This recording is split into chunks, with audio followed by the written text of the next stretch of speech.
Alright guys, this is an emergency situation. Welcome back to another Dislyte video. And I was speculating about the event yesterday and I was going to hold us over until a new character came out. But the new characters are already here from what I saw in the in-game announcement. So I went to their YouTube channel immediately and saw this. So I want to check this out before I look into the patch notes. We're going to go over the patch notes in this video.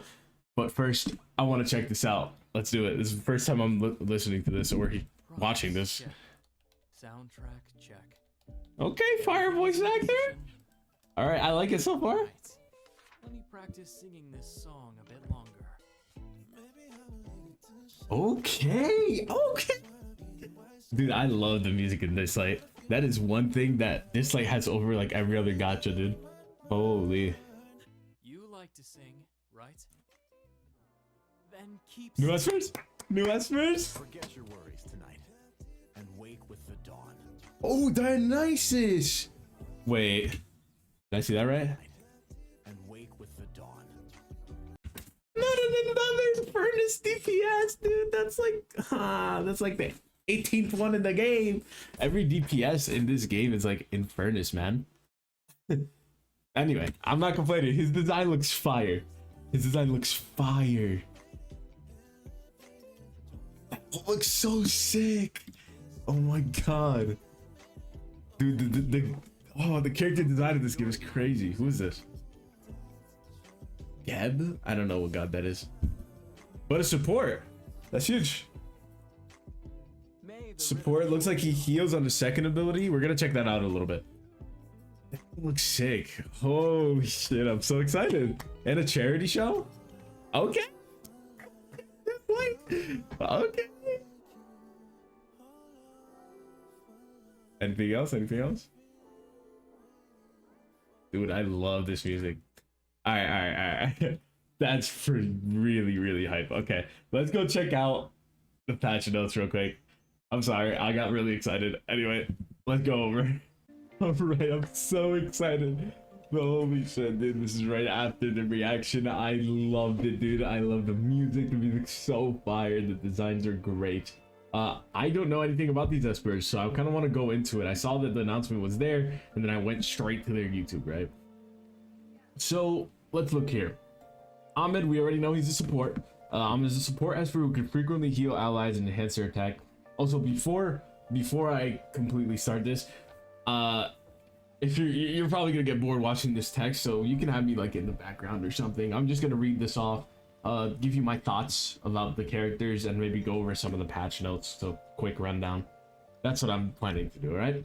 So anyway, Ahmed's first ability, Prelude to Life, attacks an enemy dealing damage based on the caster's attack and max HP, and healing an ally for a portion of the caster's max HP. So it's looking like he's gonna be a very consistent healer if he's already healing off of his basic attack. Especially, let's see, healing an ally for a portion of the caster's max HP. So it's his max HP. So he's gonna be scaling off of HP. Attack and max HP. Oh, okay. He's gonna be a mix. All right. Ahmed's passive, Warm Harmonics, whoops, heals the ally with the lowest HP. Each time Heb actively casts a healing ability, if a target suffers from a max HP penalty, restore the target's max HP threshold by a percentage and applies 1 stack of supporting song. If the target's HP is below a certain percentage, applies another stack of supporting song. Okay.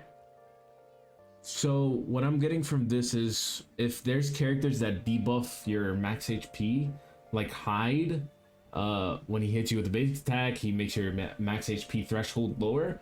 He can restore that HP, plus he's going to give you supporting song.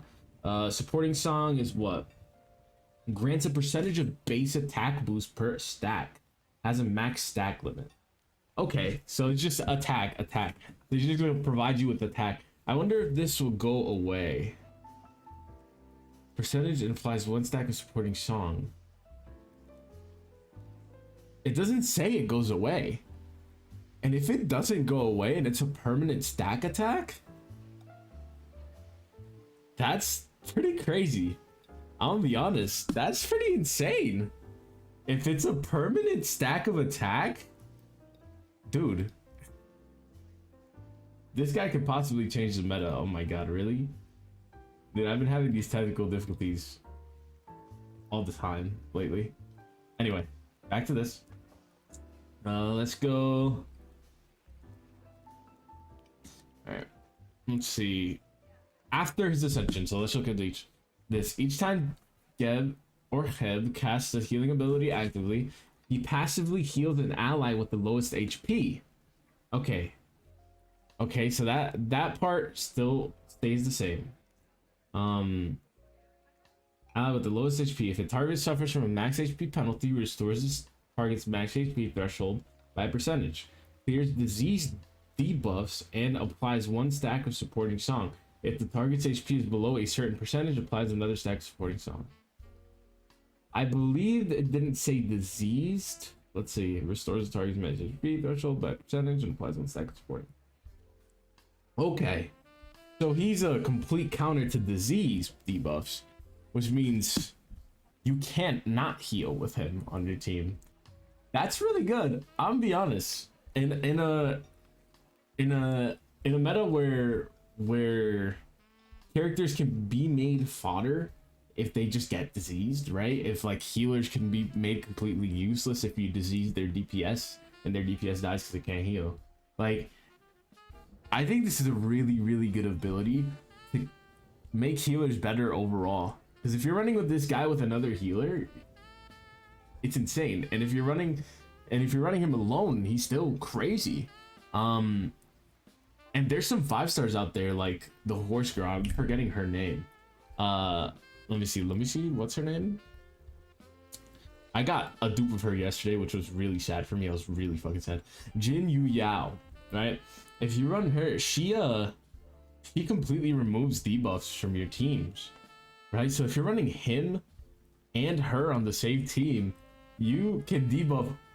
You can get rid of all debuffs on your team. Let's get rid of all disease on your team and heal. But I feel like you can make some pretty crazy niche teams with this guy, and I think he's just good overall. Let's look at his third ability.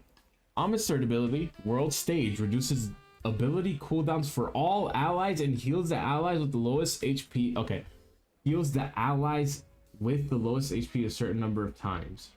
Each time, so it's allies, so it's not just one person. Each time restoring their HP equal to a portion of the caster's max HP, cooldown will not be affected by unit abilities. So basically what this is telling me is you want to build him attack and HP, mostly HP though, because a lot of his abilities are scaling up for HP percent. Okay. And he reduces ability cooldown, which is something that I praised Unky Chai for. Unky Chai reducing ability cooldown is insane. And if you're running this guy on any team, that's really good. Reducing cooldown is big. It's big for a lot of characters. Like Donar is gonna definitely eat off of this, right? He's gonna be even crazier now, because he can potentially have his conduct up every 2 turns, which is insane. That's crazy, right? And if you're running this guy and Unky Chai, I'm pretty sure you can get 2 ability cooldowns downs, right? And that, thinking about that makes me cry for when I'm doing PvP. If you run Unky Chai, this guy, and like a DPS, you're not dying. you're oh my god, you'll always have your cooldowns. That's insane.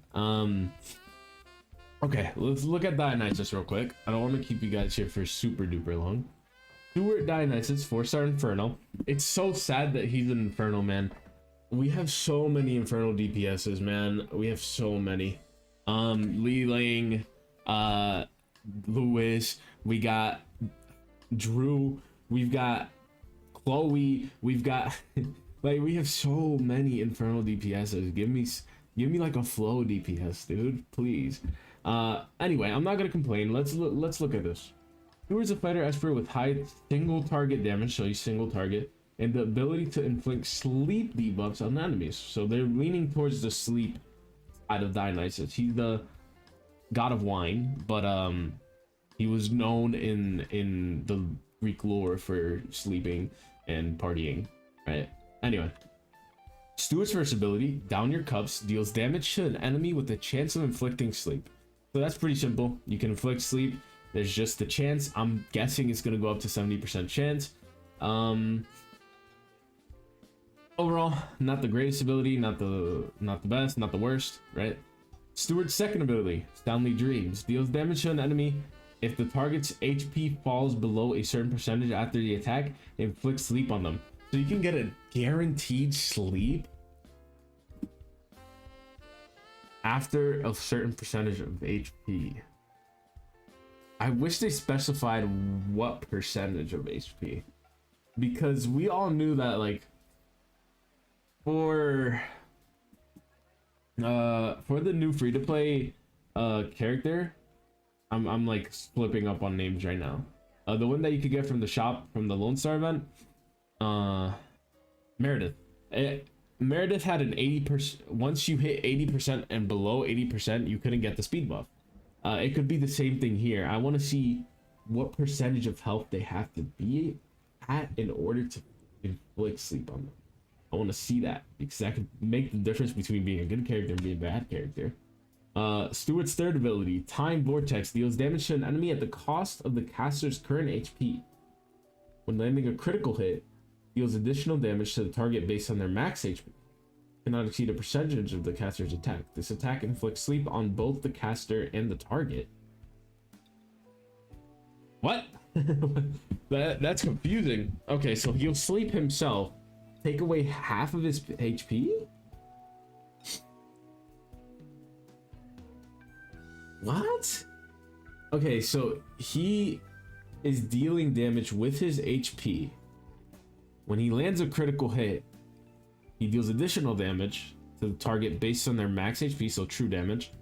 This attack inflicts sleep on both the caster and the target.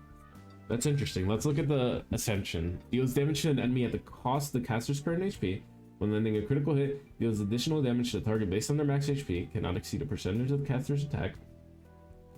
This attack inflicts sleep on both the caster and the target. Use the Soundly Dream to counterattack if the caster is woken from sleep.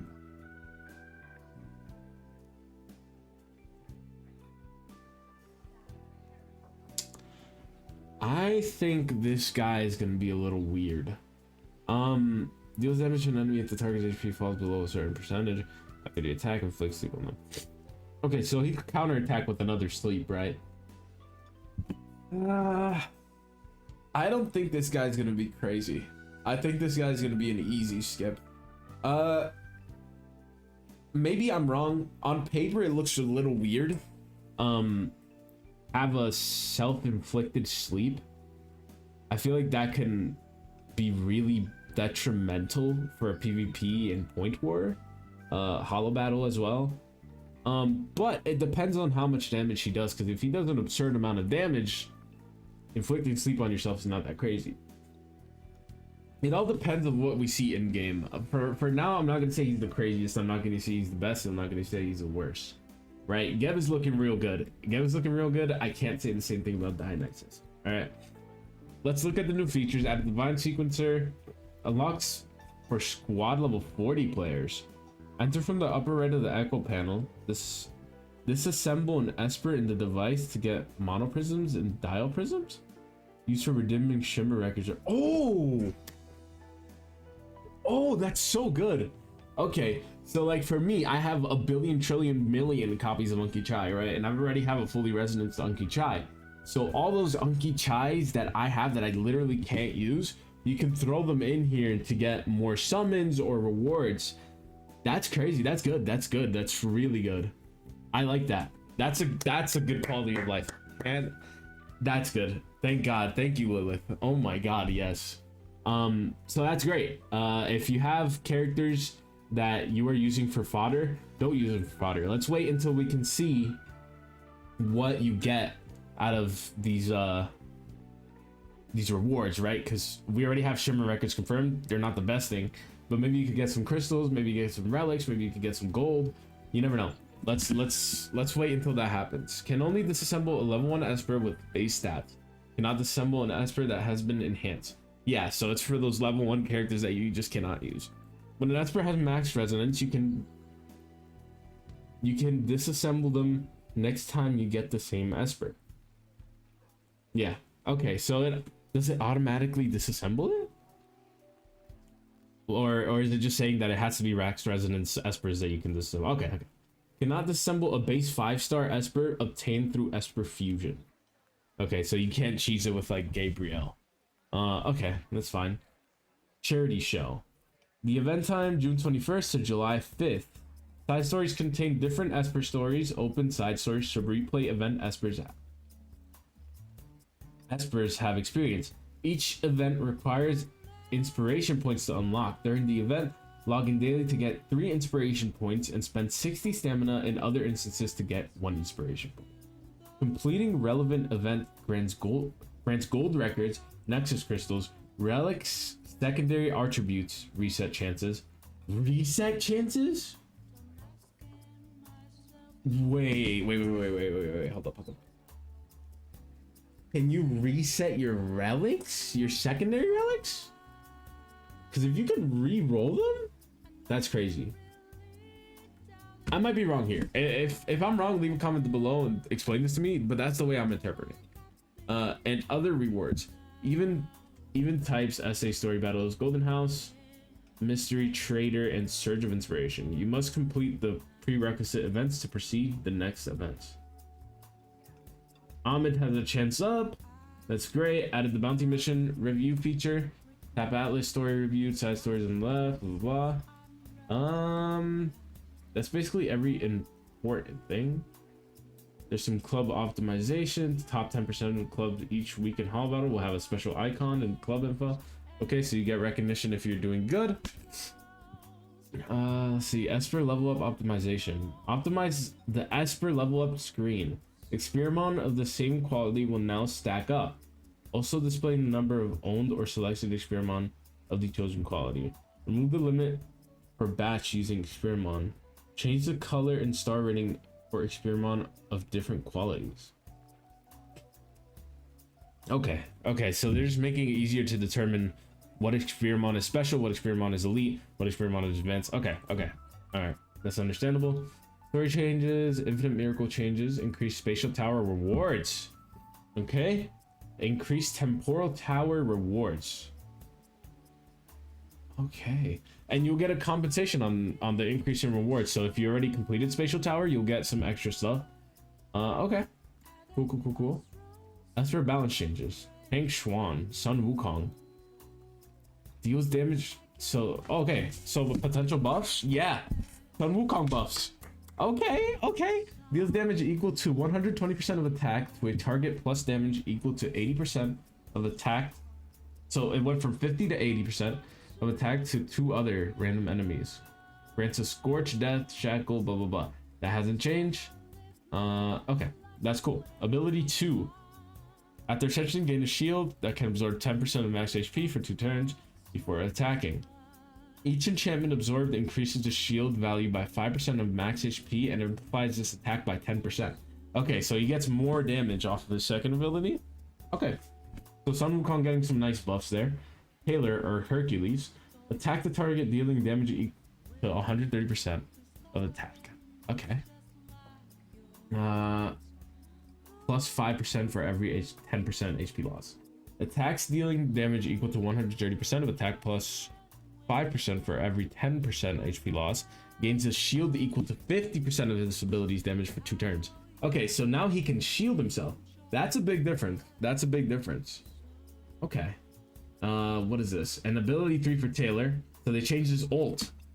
Dispels all buffs from one enemy dealing damage equal to 270% and suffers 30% true damage without being killed. Okay.